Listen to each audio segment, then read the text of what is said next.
जय महाकाल, जय माँ भगवती काली। माँ कालिका पुराण भाग 34 अध्याय 2 कपिल अवतार आख्यान। जब मनु ने सर्व वेदों से परिपूर्ण इस परम मंत्र का जाप किया, उस मंत्र का अर्थ यह है, हिरण्यगर्भ पुरुष प्रधान अव्यक्त रूप वाले शुद्ध ज्ञान के स्वरूप वाले भगवान वासुदेव के लिए नमस्कार है। इस प्रकार के मंत्र का जाप करने वाले स्वयंभव मनु के ऊपर जगत के स्वामी भगवान के सब शीघ्र ही प्रसन्न हो गए थे। अब जिस रूप से भगवान ने मनु को दर्शन दिया था उसका वर्णन किया जाता है। फिर एक क्षुद्र जक्ष अर्थात मत्स्य होकर वे सामने प्राप्त हुए थे, जो दुर्बादल के समान प्रभा से युक्त थे, जो कर्पूर कलिका के जोड़े के तुल्य नेत्रों से युगल से मुक्त परम उज्ज्वल थे। उस समय में एक बहुत छोटे मत्स्य के स्वरूप से युक्त भगवान जनार्दन तपस्या करते हुए स्वयंभुव मनु के सामने आए थे, जो मनु महान आत्मा वाले थे। वे प्रभु उस समय में महान आत्मा वाले कारुण्य से युक्त समुद्रस्थ अर्थात भय युक्त गदगदता से समन्वित उन स्वयंभुव मनु से बोले, हे तपोनिधि, हे महाभाग, आप डरे हुए मेरी रक्षा करने के योग्य होते हैं। विशाल मत्स्यों से मैं परमभीत अर्थात डरा हुआ हूँ, जो मुझे कहीं खाने जावे, इसलिए मैं नित्य ही उद्वेग वाला रहता हूँ। हे महाभाग, प्रतिदिन ही बड़े बड़े मत्स्य मुझे खाने के लिए मेरे पीछे दौड़ लगाया करते हैं। सभी ओर से बड़ी संख्या में बड़े मत्स्य मुझे खाने के लिए आया करते हैं। हे नाथ, आप मेरी रक्षा करने के लिए समर्थ हैं। आज बड़े बड़े रोमों वालों से बड़े और बहुतों के द्वारा मैं विदारित किया गया हूँ। सबसे छोटा थक गया हूँ और भागने में परम असमर्थ हूँ। मैं अपने प्राणों के रक्षित करने की इच्छा वाला हूँ। आप महान आत्मा वाले हैं, ऐसे मुनि मैं आपके शरणागति में प्राप्त हुआ हूँ। यह आपका परम अनुग्रह है, आप मेरी रक्षा कीजिए। भय से उद्भ्रांत मन वाला मैं चंचल तरंगों वाली परम चंचल इस वृक्षों की छाया का अवलोकन करके मत्स्य की ही भांति डर रहा हूँ। मार्कंडेय मुनि जी ने कहा, इसके अनंतर इस अनेक वचन का श्रवण करके स्वयंभुव मनु परमाधिक कृपा से समन्वित होकर उनसे बोले थे कि मैं आपकी रक्षा करने वाला हूँ।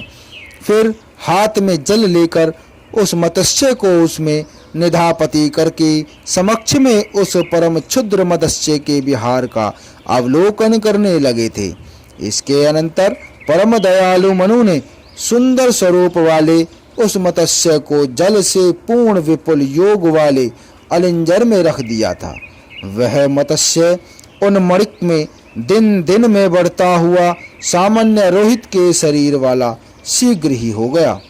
वह महात्मा प्रतिदिन 10 घट जल से परिपूर्ण उस मणिक को बढ़ाते रहे थे और मत्स्य को वर्धित कर दिया था, अर्थात वह मत्स्य बड़ा होता चला गया था और बड़े बड़े नेत्रों वाला एक बालक मत्स्य घोड़े थोड़े ही समय में उस मणिक के जल के मध्य में लोमों से युक्त 3 देह वाला हो गया था। मार्कंडेय मुनि जी ने कहा, स्वयंभुव मनु ने उस प्रकार से स्थूल शरीर वाले उस मत्स्य का अवलोकन स्वयं करके उसको अपने हाथ से ग्रहण करके वे विकसित कमलों से संयुक्त सरोवर को चले गए थे।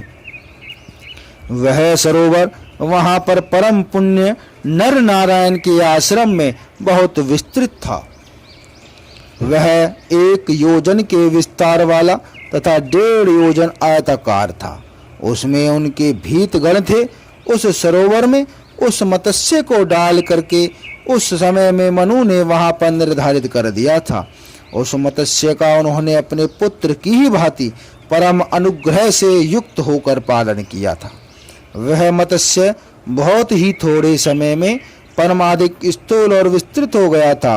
हे श्रेष्ठ द्विजो, वह मत्स्य उस सरोवर में भी समाया नहीं था, क्योंकि बहुत ही बड़ा हो गया था। वह मत्स्य एक बार पूर्व और उत्तर दोनों किनारों पर अपना सिर और पूंछ रखकर ऊंचे शरीर वाला हो गया था। फिर वह स्वयंभू महात्मा से चिल्लाकर बोला, मेरी रक्षा करो। मनु ने उसको स्थूल पूंछ वाला समझकर वह उस समय में उस महामत्स्य के समीप पहुंचे और अपने हाथ के द्वारा उसको उन्होंने ग्रहण किया था। मैं विपुल रोमों वाले अति अद्भुत आपका उद्धार करने के लिए समर्थ नहीं होता हूँ, ऐसा भली चिंतन करते हुए भी उन्होंने हाथ से उसको धारण कर लिया था। विश्व के आत्मा भगवान जनार्दन भी, जिन्होंने मत्स्य का स्वरूप धारण कर रखा था, स्वयंभू मनु के कर को प्राप्त करके फिर छोटे स्वरूप का उपाश्रय ग्रहण कर लिया। फिर मनु ने करों से उसको उठाकर अपने कंधे पर धारण किया था और शीघ्र ही उसे सागर में ले गए थे और वहां जल से उसको रख दिया था। उन्होंने मत्स्य को कहा, वहां आप अपनी इच्छा के अनुसार बढ़िए, यहाँ पर कोई भी आपका वध नहीं करेगा और आप शीघ्र ही संपूर्ण देह की प्राप्त करिए। यह कहकर समस्त प्राणधारियों में परम श्रेष्ठ वह महान भाग वाले ने उनकी लघुता छोटेपन का चिंतन करते हुए ही परमाधिक विस्मय को प्राप्त हो गए थे।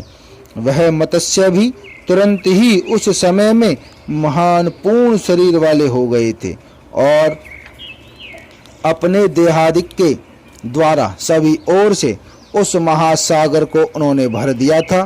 तात्पर्य यह है कि उन्होंने इतना अधिक अपने शरीर को बढ़ा दिया था कि वह पूरा सागर उसमें भी गया था।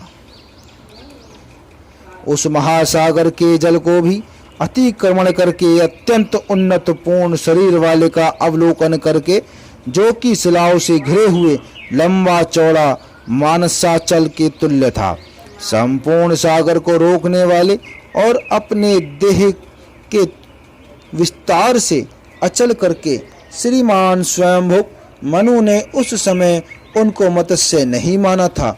उस अवसर पर स्वयंभू मनु ने उस मत्स्य से फिर शांति पूर्वक पूछा था, जबकि उनकी अद्भुत मूर्ति का दर्शन किया था और उनके छोटेपन को देखा था। मनु ने कहा, हे परम श्रेष्ठ, मैं केवल आपको मत्स्य ही नहीं मानता हूँ, आप कौन हैं यह मुझे स्पष्ट बतलाने की कृपा करिए।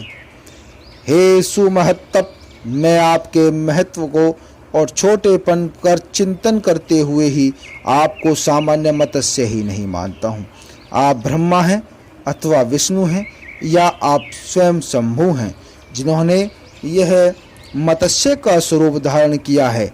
यदि इसमें कुछ गोपनीयता न हो तो हे महाभाग, हे महामते, मुझे यह स्पष्ट बतलाने की कृपा करिए।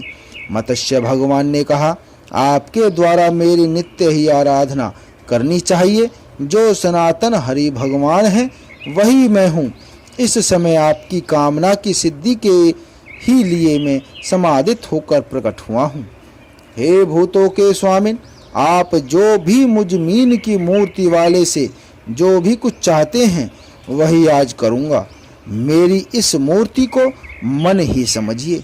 मार्कंडेय महर्षि जी ने कहा, अपरिमित तेज के धारण करने वाले भगवान विष्णु के इस वचन का श्रवण करके और प्रत्यक्ष रूप के केवल भगवान विष्णु का ज्ञान प्राप्त करके मनु प्रसन्न हुए थे।